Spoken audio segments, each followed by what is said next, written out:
Sénégal, on est lundi et lundi, c'est le jour de l'invité politique de Migui Maham Ndiaye. Ñu daal di dalal docteur Abdourahmane Diouf tey ci plateau bi en même temps que Migui maa ngi lay nuyu. maa ngi lay fay Sophia Ba di nuyu ñi nga xam ne ñoom ñoo di les téléspectateurs d'ITV, la télévision d'ici et d'ailleurs. di nuyu itam suñu gan bi nga xam ne rek tey jëlee moo ñu wuy si muy docteur Abdourahmane Diouf nekk njiital parti bi di AOLE bokk si coalition Aar Sénégal. mu doon coalition bi nga xam ne rek bokkoon nañ ci élection député yi nga xam ne moom la ñu génn. c'est ça di la nuyu bu baax a baax docteur Abdourahmane di rafetlu sa teewaay bi ci plateau bi. waaw asalaamaaleykum Sophia maa ngi lay nuyu bu baax di nuyu Migui pour invitation bi di nuyu aussi tous les téléspectateurs sénégalais yi nga xam ne ñu ngi ñuy seetaan et puis nekk à votre disposition pour répondre à vos questions. merci beaucoup.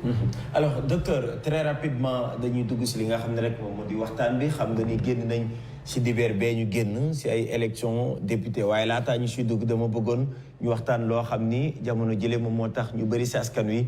mënuñoo nelaw muy li ñu tuddee mbënn mi ginnaaw ba nga xamee ne rek ay taw wàcc na fi ñett doomu aadama ñàkk nañ ci seen bakkan lu nu mel d'abord ban jàngat nga si amee.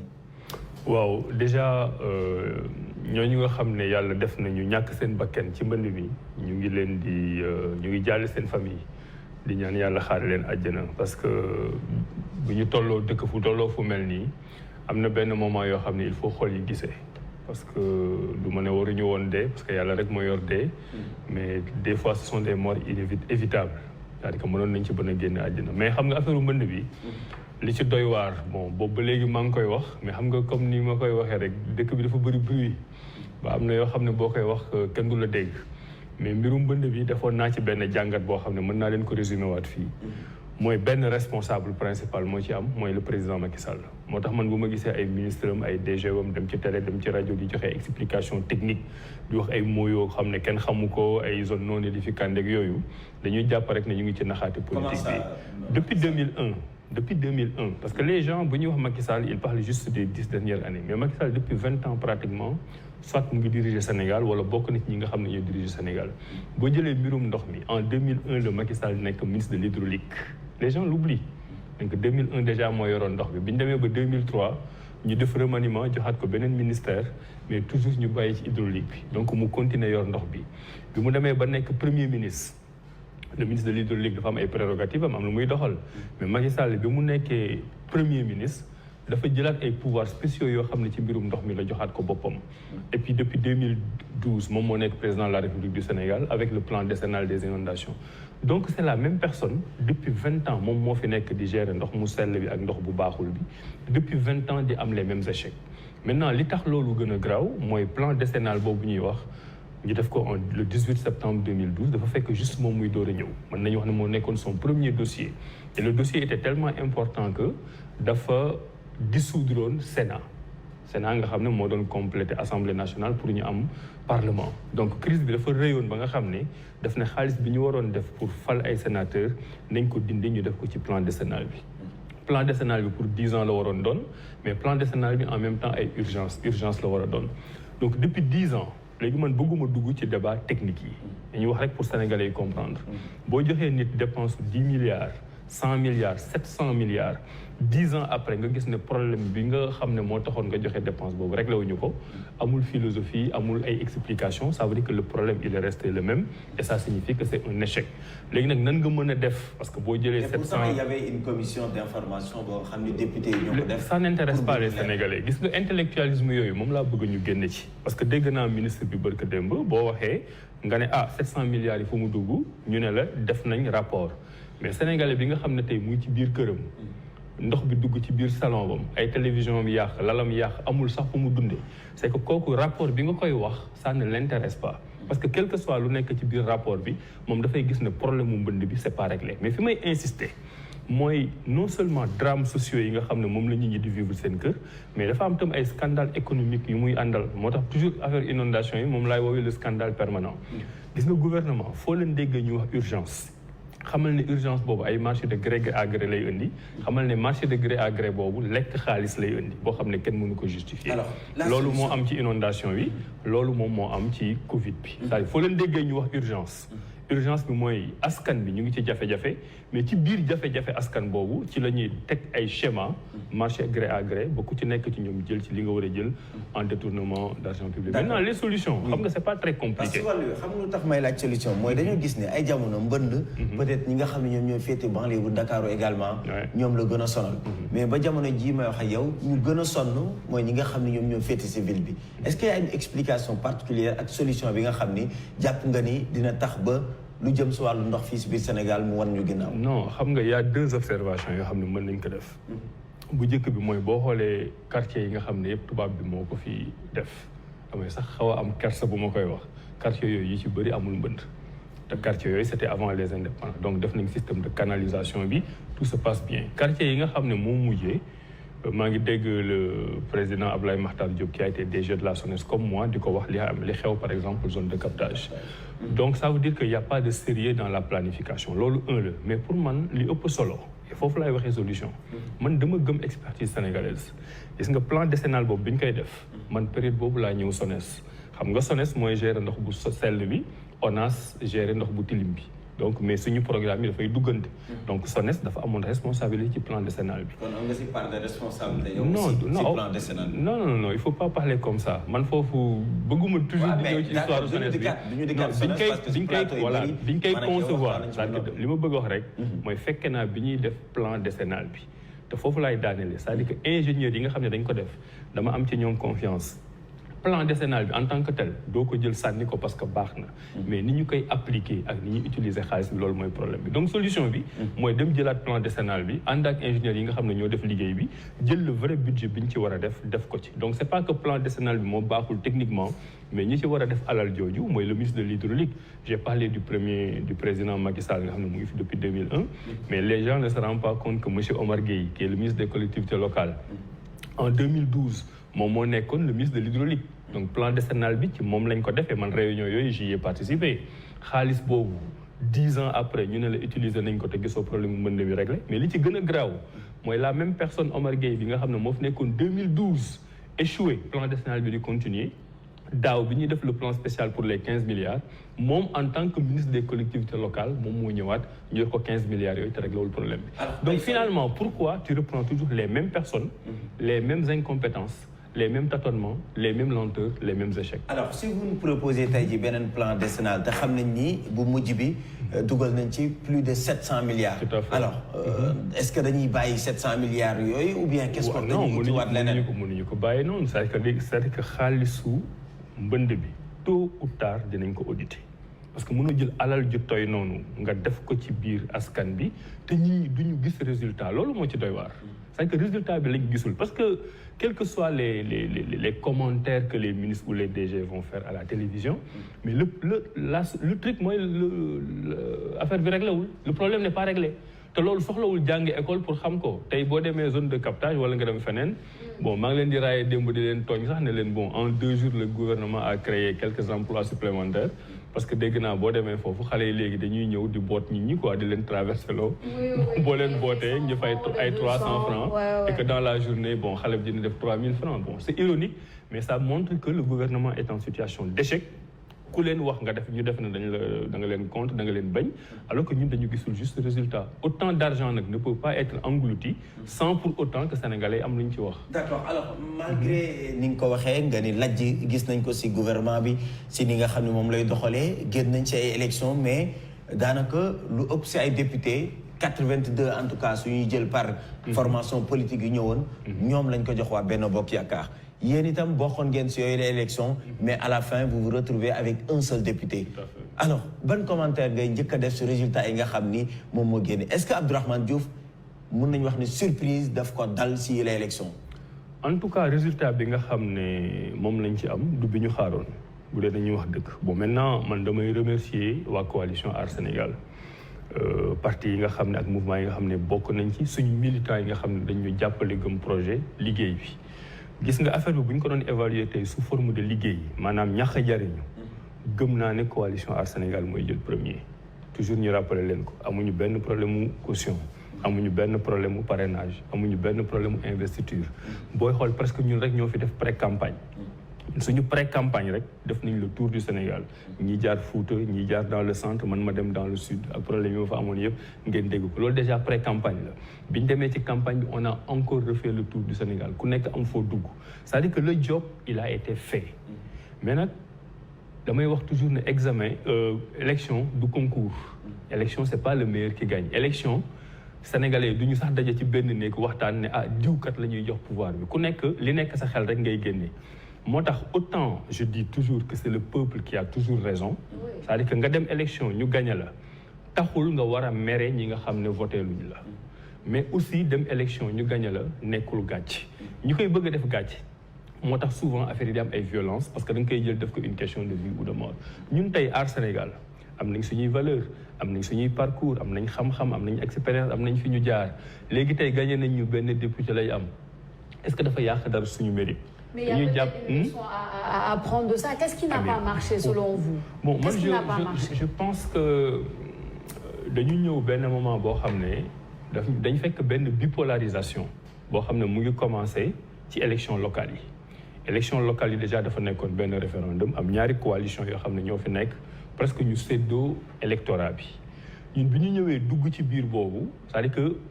électeurs yu bëri sénégalais yu bëri gisuñu li nga xam ne ñun moom lañ mën a indi mais dañu gis ne ñaar ñi nga xam ne ñoo doon xeex c'est-à-dire seen match aller bi il faut mu am match retour sénégalais yi match boobu lañ doon arbitrer ba nga xam ne gisuñu sax yeneen joueurs yu bees yi nga xam ne ñoo ñëw di leen présenter par exemple bon ñun rek ñoo fi présenter un vrai contrat de législature am na coalition yoo xam ne xaar nañ ba mu des 10 jours ñu présenter ko bon c'est leur mérite mais ñun ñoo ko fi def sérieusement même contrat de législature boobu bu ñu ko fi defee en 14 mesures ñu ne ñun bu ñu nekkee député nii ak nii ak nii la ñuy doxale même loolu boo xoolee amul débat et pourtant presse bi yéen ñëpp da ngeen di wax expert bi société civile ñëpp dañuy wax naan non na ku nekk indi programme mais même programme boobu bu ñu ko indee amul débat dama leen di tooñ souvent bon très amicalement man leen suñu contrat de législature bi ñu ko présenté même période bi la ko concert de casserole amul benn quotidien sénégalais sur la vingtaine boo xam ne def na une suñu contrat de législature concert de casserole bi mais tous les journaux tous les quotidiens ñoom ñoo ko reprendre à la une donc ça veut dire que dafa bari woon bruit ba nga xam ne ñun li ñu indi du mën a ñi ñu comprendre duñ ko mais dañ ko sax jotul déglu ba koy dégg bon maintenant nag am na yeneen affaire yu bari yu nekk ci biir yoo xam ne dinañ ko xool ma terminer élection législative yi 46% des sénégalais rek ñoo voté bu ñu ko fàttee c'est-à-dire que sénégalais yoo jël 10 électeurs yoo jël ñeent ñi ñoo voté mais juróom-benn ñooñu anañu te ñooñu ñi ma lay wax ni c'est des inscrits donc ça veut dire que ñooñu ay sénégalais lañ am nañ carte d'identité am nañu droit voter mais pourquoi demuñu voter donc coow li muy bari yëpp ñuy tudd ñaari coalition yooyu li leen fal mooy ñeenti sénégalais yoo jël sur 10 wala 46%. ñun nag dinañ continuer waxtaan ak 60% yi nga xam ne ñoom ñoo ci des te ñooñu ñooy majoritaire parce que pour man ñooñu c'est les vrais vainqueurs de l'élection c'est ni Yewwi c'est ni Benno loolu dinañ ci ñëwaat mais les vrais vainqueurs mooy ñi nga xam ne dañu toog seen kër demuñu voter parce que li ñu gis doyu leen. d'accord ñooñu nag ëllëg ñun ñoom lañu war a waxtaan. ba ngay tontu laaju Sophia yaa ngi naan tey ji dafa meloon ne ab compétition mu nekkoon aller ak retour. alors local yi moom moo nekkoon aller bi est-ce que tey ji tamit suñuy analyser la défaite là le fait que tey ji yéen juddu woo leen avant local yi wala boog yow en tant que parti formation politique boo xooleen officiellement ci élection locale yi tey ji moo lay jural njeexital yi rawatina sax ci douane bi nga xam ni moom mooy Rufisque fu ñuy jàpp ni mooy sa base. non xam nga sa question bi dafa bëri ay points yoo xam ne war naa ci mën a tontu gis nga local yi bëgguma ci sax ñëwaat parce que encore une fois on peut pas perdre ce qu'on n'a jamais eu c'est-à-dire que man mosuma nekk maire de Rufisque candidaté wu ma pour nekk maire de Rufisque présenté wu ma sama candidat laajuma baatu askan bi donc je ne sais pas pourquoi les gens insistent di wax ci local yi dama ci waroon dem pour man élection da nga koy préparer dem yóbbu fa programme waxtaan ak nit ñi et puis surtout il faut yow nga am motivation dem fi je rappelle que ñun suñu parti le 30 octobre lañ ko créé liste yi le 3 novembre lañ ko doon tëj 3 jours donc ñun bëgguñu def dara ci amateur boo gisee rigueur ak professionnalisme bi nga xam ne moom la ñu wane ci législative yi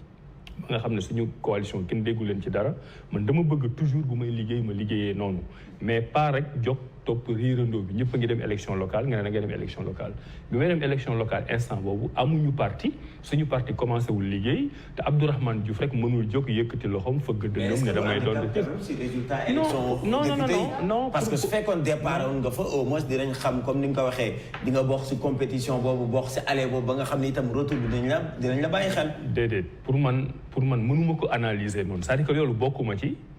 ñi ma bokkal coalition am na ñoo xam ne ñoom bokkoon nañ ci. Thierno Alassane Sall ak République des Valeurs bokkoon nañu élection locale. Juge Dème bokk na élection locale gis nga man depuis le début damay détacher liens yi nit ñi bëgg établir entre les différentes élections li tax ma wax locales yi ak bii mooy aller bii mooy retour xam nga situation Sénégal politique dafa nekk situation bu inédite. c'est-à-dire que coalition Yewwi Askan bi dafa jóg am doole fekk fi Benno Bokk Yaakaar mu am doole bipolarisation boobu ñu créé loolu rek moo tax ma tuddee ko aller bii nekk retour c'est-à-dire que électeur bi xam nga dafa am lu muy xaar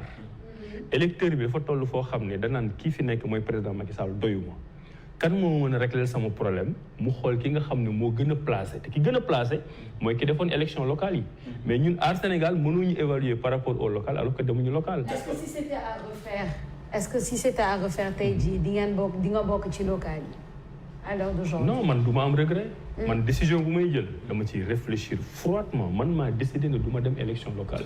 D'accord. man maa décidé ne damay dem élection législative te dinañ ci ñëw pour man résultat bi ñu am amul benn jeexital ci futur bi nga xam ne ci lañ jëm. loolu dinañ ci dikk léegi mais da nga ni bipolarisation ni Yewwi Askan Wi Benno Bokk Yaakaar lu ñu doon xaar mooy troisième voie su génnee mu doon aar Sénégal mais mun naa ne surprise la on a vu les serviteurs impairs bu Pape Djibril Fall. Est-ce que loolu également Abdourahmane munoon nangu ni benn déception la parce que même à Rufisque quand on regarde les résultats Pape Djibril Fall est devant Abdourahmane Diouf il n'y a que Thiès ngay dem fekk ngeen jiitu ko moom Pape Djibril Fall. Est-ce que loolu également du déception su koo xam ne sukkandiku ci benn appareil politique bu mag et là Aar Sénégal on parle de Thierno Alassane Sall nee nga dem nga local dem na local ki nga xam ne moom moo di également Cheikh Oumar Sy dem na local à Golf Thierno Bocoum demul mais xam nañ yàgg na si wàllu politique yow également donc est-ce que du déception boo xam ne war ngeen ko mën a nangu aussi. bon peut-être xam naa moo déception bi nga bëgg ma prononcé ko bon man du ma ko woowee déception gis nga man ni may politiquer dafa ànd ak rationalisme bu bari c'est-à-dire que xam nga man maa ngi sama liggéey maa ngi def samay activité et cetera politique bi dama jàpp ne mooy parti bi ma jël sama bopp delloo ko sama askan ndax teraanga joo xam ne defal na ma ko moo tax lecture bi ci nit ñi am du ma ci amuma ci benn déception buñ ko doon defaat ni ma ko xalaate ak ñi ma àndal ba exécuter noonu laa koy defee exactement maintenant mënoo ñu comparer tey ak Pape Djibril Fall sama rakk la d'ailleurs maa ngi koy féliciter il a fait un excellent job il a fait un excellent résultat daje nañ d'ailleurs ci campagne bi côté Sandiara saafonte pour man affaire bi noonu la war a demee mais tey position bi mu amoon bu dee ko bëgg comparer ak man position bi mu amoon ak man bi ma amoon bokkul mais yooyu c'est des choses qu'on assume par exemple Pape Djibril Fall mais boo demee ci bulletin de vote am photo Pape Djibril Fall nga ciy fekk man Abdourahmane Diouf boo demee sama bulletin de vote doo ci fekk photo Abdourahmane Diouf photo Thierno Alassane Sall nga ciy fekk parce que moom mooy tête de liste bi amuma ci benn regret nag man maa choisir Thierno Alassane Sall pour mu nekk liste mu conduire suñu liste non je veux dire perception population yi ni ñu koy xalaatee bokkul par exemple man je sais que le fait que sama photo nekkul ci bulletin tax mais ça a eu un impact du lu ñuy regretter encore une fois mais c'est des choses yoo xam ne dafay am un impact Sénégal xam nga Sénégal dañu am culture du chef man par exemple dañu jàpp ne bon suñu tête de liste jiital nañ ko wóolu nañ ko mais ñun ñu nekk ci gannaaw ñëpp ay leader lañ ñu mën a waxtaan ak sénégalais yi mais ñii dañuy jàpp ne liste diw la donc liste diw boobu kooku da koy indil ay électeurs yu bari yoo xam ne moom dañ ko ràññee mais ñeneen ñi nekk ci biir liste bi mën nañu am électorat boo xam ne duñ leen ràññee donc yooyu yëpp bëgguma nekk dans la justification Pape Djibril bu ñu gagné parce que sénégalais moom la ñu wóolu instant boobu boo organiser waxtaan élection dimanche prochain peut-être ki gagné woon du gagné moo tax toujours damay wax ne élection yi bu doon dañuy basé wu ci résultat élection yi passé mais soxlawul ñuy organiser résultat élection yi avant may bàyyi Sophia muy dugg biir assemblée nationale ba tey damay laaj benn boo xam ne dafa jëm si résultat yi est-ce que Aar Sénégal également la déclaration d'Ousmane Sonko impacté wu ko si résultat yi à votre avis si c'est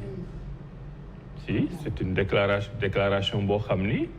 yàqal nañu lu bëri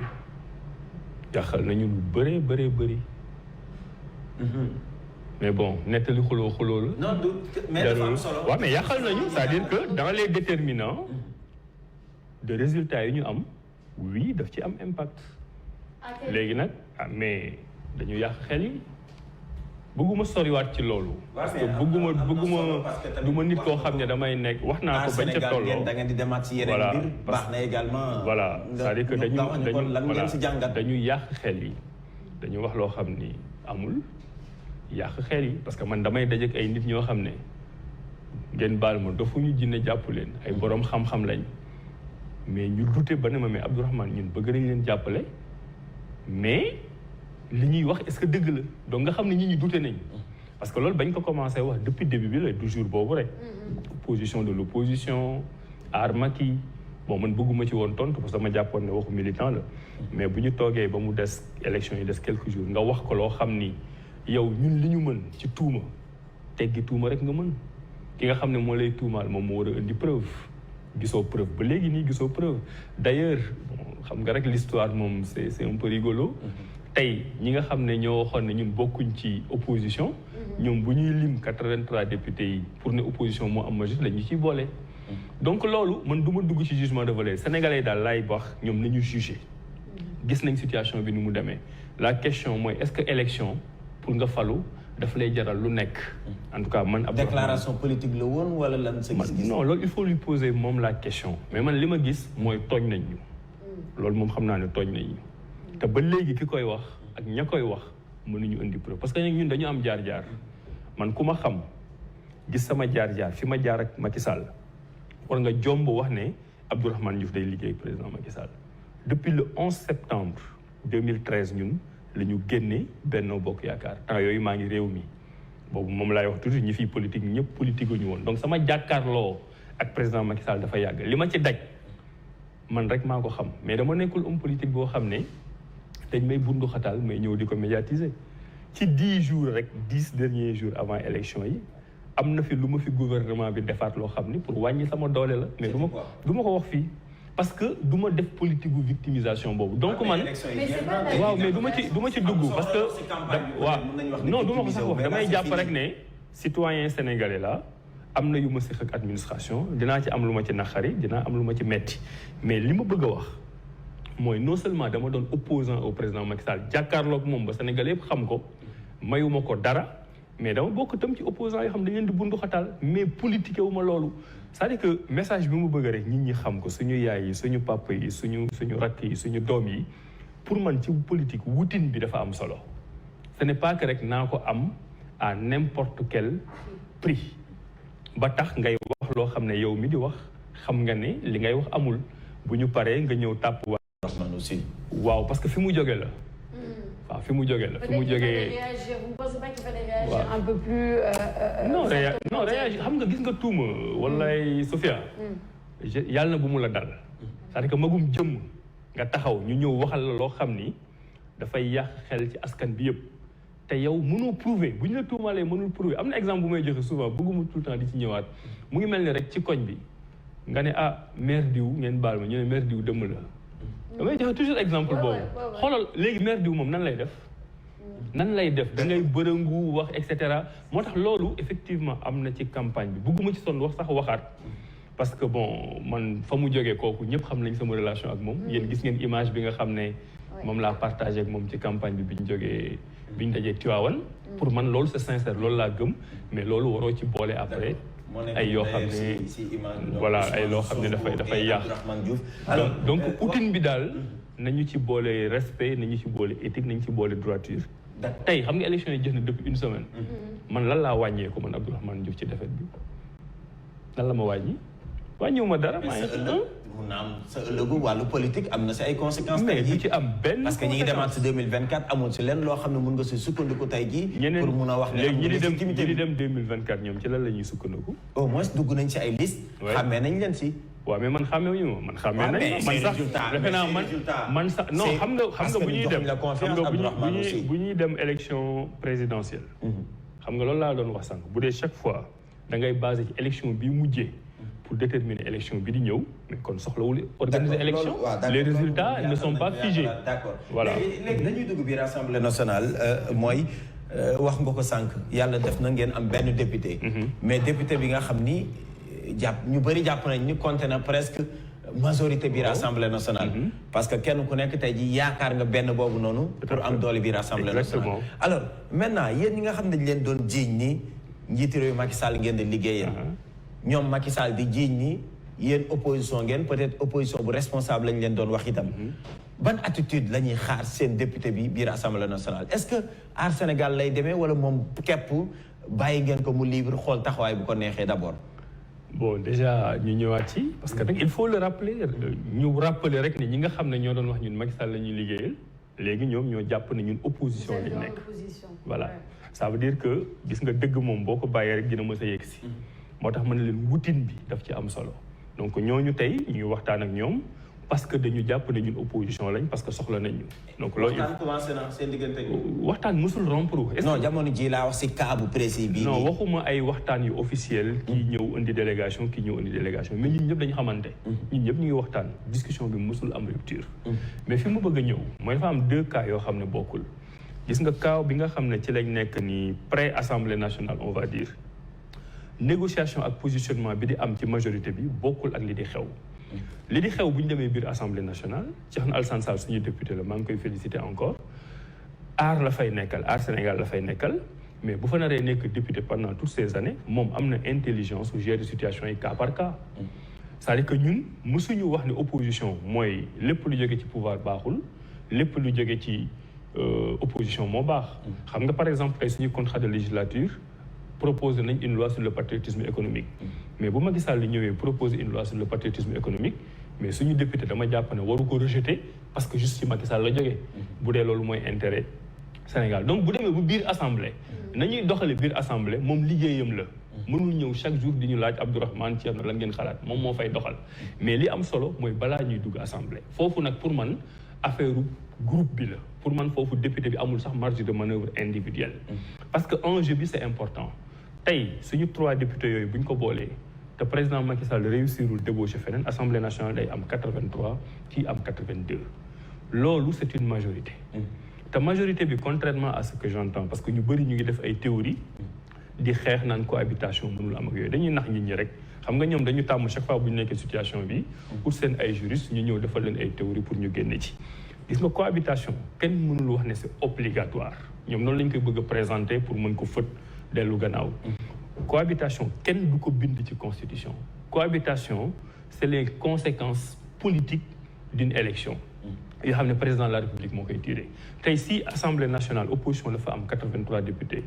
pouvoir am fa 82 députés président Macky Sall nan lay gouverner ñoom ci seen argumentation dama leen di dégg ñu naan le président de la république mën na utiliser ses pouvoirs exceptionnels mais même biir pouvoir exceptionnel yooyu nga xam ne moom lay utiliser mais assemblée nationale dafay continuer am doole. parce que ça veut dire que rek ça veut pas dire que président mooy buur mooy buub mi lu ko neex def mais argument bi may gën a dégg mooy président mën na gouverner par ordonnance c'est-à-dire que genre loi d'habilitation comme li amoon Covid mais ñi di wax loolu ñëpp ils oublient te argument ba dama koy dégg souvent ils oublient que mais assemblée nationale moom mi am droit légiférer jël ay décisions jël ay lois moom mooy jox président de la république autorisation ne ko mën nga gouverner par ordonnance donc bu dee opposition moo fa majoritaire mais nan la xel ak mën a xalaate opposition boobu jox autorisation président de la république donc côté boo ko mënti jëlee parce que Sénégal normalement pour nga jënd fi big sax da nga war a am autorisation du parlement président de la république bu dee amu fa majorité ça veut dire que opposition mooy majorité léegi nag bu boobaa il faut pas aller dem ci constitution bi di xool naan fan la ñu waxee cohabitation non présidence mooy am intelligence ak lucidité ne fii kat loi bu ma fa yóbbu mënul nekk du jàll donc puisque mënul jàll nii naa leen bàyyi ñoom ñu ñëw jiite bu ñu jiitee man ma nekk ci gannaaw di leen pousse en toute intelligence foofu itam am na argument bu may dégg dañ naan France ak Sénégal bokkul parce que en France c'est le premier ministre qui détermine la politique de la nation alors qu'au Sénégal c'est le premier ministre qui détermine la politique de la nation. Ismaïla Madior Fall d'ailleurs. Voilà Ismaïla Madior Fall moom yi muy wax actuellement 99% d'accord ma ci mais loolu dinañ am occasion ñëwaat ci mais le fait est que même si c'est le président de la République qui détermine la politique de la nation mais am nga un premier ministre boo xam ne yow yaa koy nommé mu nekk sa intermédiaire entre yow ak opposition yéen ñaari yéen a yem responsabilité donc boo fi nommé premier ministre boo xam ne amul majorité soit premier ministre bi peut-être que du jël risque def vote de confiance parce que bu ko defee député daaneel ko mais même bu deful vote de confiance député yi mën nañ def motion de censure daaneel ko damay fàttali ne président de la République amul droit dissoudre assemblée nationale bi dans les 2 premières années donc fii ba 2024 ba président Macky Sall di fi jógee assemblée bi mënu ko dissoudre te assemblée nationale bu defee motion de censure même bu dee mënu ko def ci beneen session parce que session bu nekk benn yoon nga am droit def ko ça veut dire que mën na ko def au moins 2 fois dans l'année donc dans tous les cas président bi moom moo naan lii kat bu ma fi nekkee di xëccoog opposition bi nga xam ne ñoom ñoo am majorité dëkk bi di dox te puisque man maay responsable de l'unité nationale et du fonctionnement du pays man naa am intelligence bu bàyyi foofu laay daaneele nga baal ma président Macky Sall bu ba léegi ñu ngi koy jox ay pouvoir yooyu ñu koy jox opposition askan bi moo koy jox mu koy exercer pleinement léegi tey askan boobu ko doon jox nee na ko joxatuma la lépp jël naa genn wàll la ma la doon jox ko opposition bi mais président Macky Sall moo war a nekk gentleman comprendre ne avant dañ ko doon jox lépp muy doxal tey jox nañ genn wàll gi ay nawleem moom moo war a nangu ne nawleem yooyu dañu am responsabilité doxal bu ñu nekkoon dans un pays normal waxuma sax ay nomination premier ministre mais le président de la République dafa war a woo les coalitions yi nga xam ne ñoo participer ci élection législative yi parce que dafa bari woon ay filtre ñu dem ba 8 des ci 8 ñooñu 6 ñoo ci am résultat positif am na 2 ñoo xam ne bokkuñ ci je n'ai rien contre ñoom mais tey président de la République warul former gouvernement warul nommer premier ministre warul doxal sans mu woo les 5 autres coalitions toog ñu waxtaan. D'accord comme que dugg nga foofu Sophia na ma Ablaye may rek parce que dafa voilà lu mu wax ni dafa am solo alors tey jii fekkee njiitu réew mi Macky Sall day def gouvernement am mu woo leen si yéen waa coalition Aar Sénégal est-ce que noppi ngeen ngir wuy ji favorablement. c'est que bu ñu woowee ñun man bu ma woowee tey awale. oui awale pour ma dem ci gouvernement. man du ma ci dem. bu ñu woowee en tant que Aar Sénégal. duñ ci dem. mais bu dee dafa jàpp ne. kon kay jarul ngeen bëgg moo. non bàyyil ma yeggali li ma xam ne logique politique la. moo tax may wax cohabitation bi bu dee dafa jàpp ne opposition bi 6 listes yi nga xam ne ñoom laa tollool dooleel wala ñoo mu ëpp dooleel assemblée nationale. néew ma ñun dañ ciy dem mais bu boobaa les 6 listes là. moo tax yàgg naa leen ko wax ma leen ay Yewwi ay Aar yooyu yëpp dootul am solo bu ñu jàllee élection yi opposition bi dafa war a uni mais bu boobaa opposition boobu dafa war a jël ay responsable dem toog waxtaan ak Macky Sall la mu fay waxtaan nag xaw ma lu fay génne xaw ma gouvernement moo fay génne xaw ma nan la ñuy rationaliser ba yombal liggéey bi président nangu ñoom tam seen doole mais daal dans un pays normal boo amee 50% des voix Yewwi amatul Aar amatul opposition bi dafa war a nekk bloc discuter avec le président de la République sur l'initiative du président de la République. D'accord. Ma dernière question, Sophia. Ma dernière question, moi, bataille, biir Assemblée nationale. Thierno Alassane Sall mooy seen député mais askan wi dañoo bëgg mu leer nañu ñu xam lan mooy seen position nee nga ma attitude day doon cas par cas mais cas bu njëkk bi moom mooy le bureau de l'Assemblée nationale. tey jii lan mooy doon position wu Aar Sénégal parce que foofu quand même y a la majorité y a ñi nga duma ne sax majorité mais au moins y a Benno Bokk Yaakaar y a Yewwi Askan Wi Wallu Sénégal ñoom ñu tuddee seen bopp intercoalition est-ce que pour constitution wu bureau bi yéen fan ngeen féete si wàllu woowu noonu. waaw mais côté boobu ñun ñu ngi opposition ñun mënuñu dem Benno Bokk Yaakaar c'est totalement exclu. opposition am na ñaar. am na non aligné. am nga bokk non dañu bëgg nag mu nekk benn opposition ñu loolu lañu bëgg. est-ce que vous pensez vraiment que c'est possible fi ñu toll nii vraiment très rapidement pour terminer. que mais dañ ci am yaakaar xam nga nag Sénégal am na débauchage mën nga fekk nit ñuy nommé ko député nga ñëw jox ko xaalis jox ko oto jox ko kër récupérer ko mais man damay essayer analyser de façon rationnelle mooy 3 ñooñu. ñun ñëpp dañ ne opposition lañ bokk. n'en déplaise à ceux qui disent autre chose et qui ont besoin de nous aujourd'hui man bu ma sañoon 3 ñooñu dañuy dem opposition bu basculer ñun waa Aar Sénégal suñu député mënul nekk au service du président Macky Sall loolu c'est totalement exclu. Et malgré tout ce qui s'est passé vous n'excluez pas le fait de s'aligner justement avec Yewwi. waaw avec gis nga ñun lépp lu ñuy def. dañuy jël suñu ay personnes suñu ay nit bopp teg ko ci suuf jël. intérêt Sénégal te jàpp nañu instant bi intérêt Sénégal te foofu laay lancé appel opposition ba boole ko si appel boo leen di teg kon. non bu ñu ñëwee daal dinañ waxtaan xam nga ñun même biir Aar boo xoolee génn gu ñu communiqué dafa gu ñu dara officiel ça veut dire que ñu ngi waxtaan suñu biir ñoom ñu ngi waxtaan seen biir bu ñu bëggee nekk benn opposition il faut ñu daje loolu tam ça fait des années ma koy wax j'ai toujours dit bu ñu mënul am une liste unique de l'opposition avant les élections nañ am une liste unifiée de l'opposition après les élections maa ngi leen ciy woo nag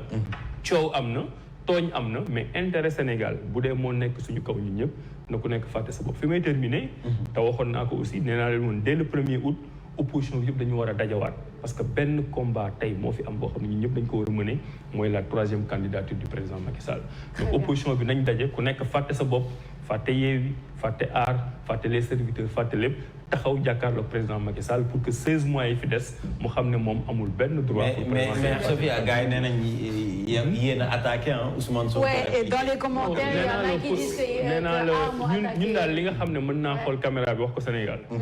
mooy benn yoon ci élection yi ñun waxuñu loo xam ne du dul dëgg.